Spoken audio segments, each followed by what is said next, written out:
3, 2, 1, 1, 2, 3. How you doing? I'm Martin Joyce, the kit and logistics manager for Connacht Rugby. Pretty much the glue that keeps the whole place stuck together. Good to see you, boys. You forgot your name. Whoa! You forgot your name. I can't tell you my name, that's security reasons. Joyce. I have my security staff here with me.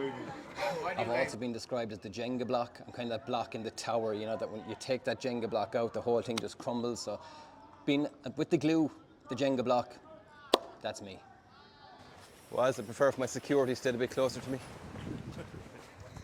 My role is to ensure all the training equipment that the players need, that the coaches need for training day, any gear that is required for training, for matches, everything's on site when it's needed and when required. So we're currently in South Africa at the moment, so I couldn't transport over hit shields and tackle bags and all the kind of heavy stuff that we'd normally bring if we were using the van on an away trip. So we liaise with the club that we're visiting, they'll supply us with all this kind of equipment, and we do the same when they travel to us then. So on this trip we currently took 21 cases, which would have all the training equipment that we would need, that we could carry over.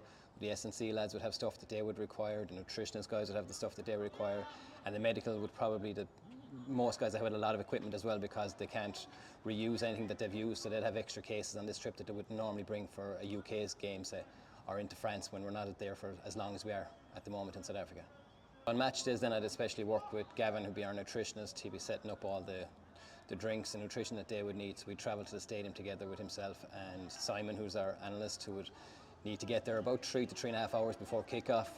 We're pretty self-sufficient, myself and Gavin, with the stuff that we'd require, but he would actually need to find feeds at the stadium and all that, so he's a bit more reliant on the opposition, so we're always kind of conscious to get him there early enough that he can set himself up and make sure everything's in line for the game for him.